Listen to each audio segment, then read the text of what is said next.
So as usual, I'm going to open with 3 decks that are better for beginner players, and then 3 decks that are good for advanced players, and then 1 deck that I personally like. Let's jump into it. So the first one is Secret Paladin. Secret Paladin, as you can see, really only requires 1 legendary. It is HsReplay. It is a legendary I recommend you craft because he's good in most decks. And the game plan of this deck is pretty simple, right?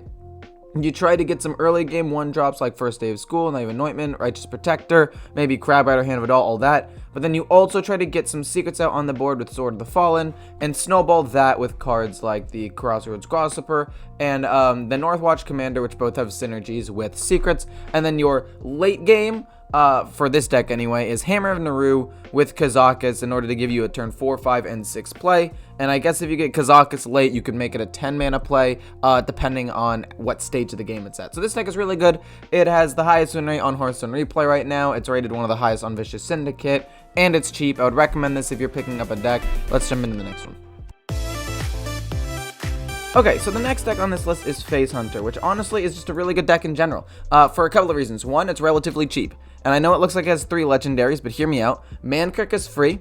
The Rinling's Rifle and the Barrett Kotobane aren't mandatory. They're just like efficient cards that are good, but if you don't have the dust, you could take out the legendaries and or some of the epics to put in a Bone Chew Brawler and a Guardian Og Merchant. It still gives you a pretty decent amount of tempo. They're both commons, and actually it makes the deck pretty good at the end of the day. The other thing I would like to say about this deck is it feels pretty good to play. It's more board focused than a lot of the other decks that burst from hand or do crazy stuff from hand or have ridiculous pumps out of nowhere.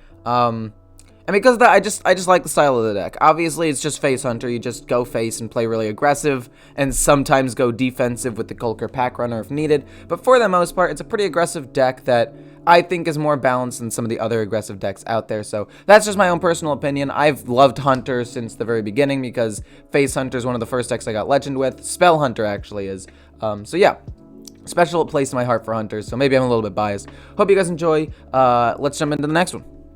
So the next deck on this list is Token Druid, and the reason why I think Token Druid is good is like a couple of reasons. One, depending on where you're looking, this deck can be as good as the 4th deck in the game to the 7th best deck in the game. 4th best deck in like Gold to Bronze, and 7th best in like top 1k Legend, so it does get a little bit worse as you go up the ranks.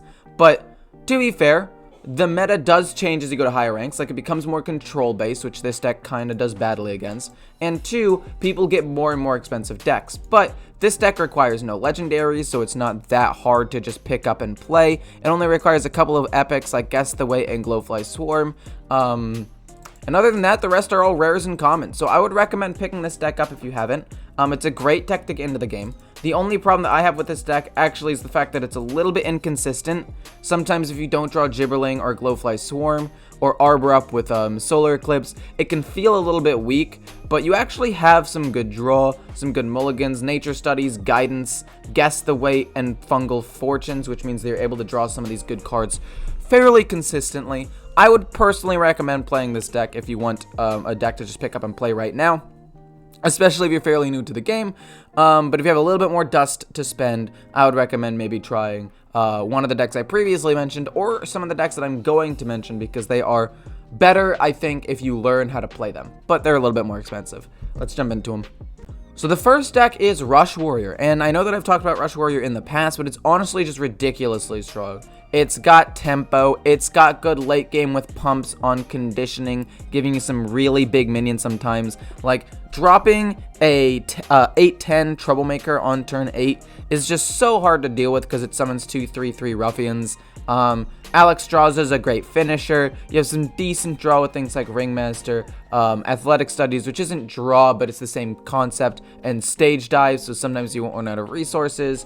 And I will say that is the one problem with the deck, though. You only have 3 cards that generate resources: Athletic Studies, Stage Dive, and the Ringmaster. So if you draw literally none of them over the course of the game, which sometimes happens, you can run out of steam. But despite that, on Vicious Syndicate, it's rated as the strongest deck in the game, like power level wise. I think it has the like second highest win rate, like win rate wise, according to Hearthstone Replay. This deck is just straight up good. I would highly recommend playing it. It's a little bit expensive, but also because it has like a lot of epics and stuff, but some of the rares you get for free, like the Overlord is free, AAECAZICAA is free, and obviously you have to pay for Ringleader and Rikara, but I don't know, you gotta pay for a couple. I said that this one would be a little bit more expensive, and then obviously you have a couple of epics with the Playmaker, Warmaul Challenger, maybe one other one in here, but Trasher.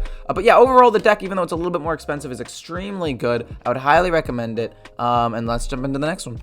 So I'm a little bit on the fence about Rogue. However, I think that it's still really good. Although it's just a shell of what it used to be with the Pen Flingers being able to do a ton of damage. Having this secret deck, you're still able to generate tons of value, you're still able to draw tons of cards, you're still able to reduce the cost of cards in your hand by 1, which, like, is such a powerful ability, especially if you're able to have, like, Jandis, or AAECAZICAA, or Tenwu in your hand, just to increase tempo or get close to an OTK. All of these things make this deck really, really strong. So, let's talk about just the tempo plays real quick. Obviously, you have some good tempo. You have things like Prize Plunder to get a minion and kill stuff, Wand Thief, some decent secrets that just are high value. You also have Mankrik, Kazakus, Blackjack Thunder to slow him down, some cheap spells. But then you hit late game, which is Jandis, and then AAECAZICAA, Tenwu, OTK, where basically reduce the cost of those 2 cards with an efficient Octobot. Play AAECAZICAA, Tenwu, Shadow Step Tenwu, play him again. Shadow Step Tenwu, play AAECAZICAA again. And that is like 32 damage on that turn. So overall, deck is really good. Has a cool OTK, has good tempo. The only issue with this deck is I think it is the most complicated deck to play on this list. So play it at your own risk. But once you learn how to play it, it's really rewarding. And I think has the potential to be one of the best decks in the game. It just takes a little while. So the last one on this list is actually no Minion Mage, but I run Cthulhu as my late game win condition. However, if you don't have Cthulhu, another Mask of Cthulhu is just fine. Honestly, even though the deck of Lunacy nerf happened, I think that this deck is still extremely powerful. In fact, I think it's still one of the most powerful decks in the game. The only problem is it loses really, really hard to Hunter, and it's like only okay against Paladin, which are the 2 most played and best classes in the game right now. So the meta is not great for it. However, you get tons of damage, you get tons of value, you have Cthulhu for the late game, so if you're playing against control decks, you can still win late. And yeah, I think this deck has more potential people give it credit for. Obviously, it got hate because it ran Deck of Lunacy, but this deck doesn't even run that anymore. It's not as RNG based as it was in the past, and I honestly think that this deck is pretty good. Hopefully you guys enjoyed the video. If you do, feel free to like, comment, subscribe, and I'll see you in the next one.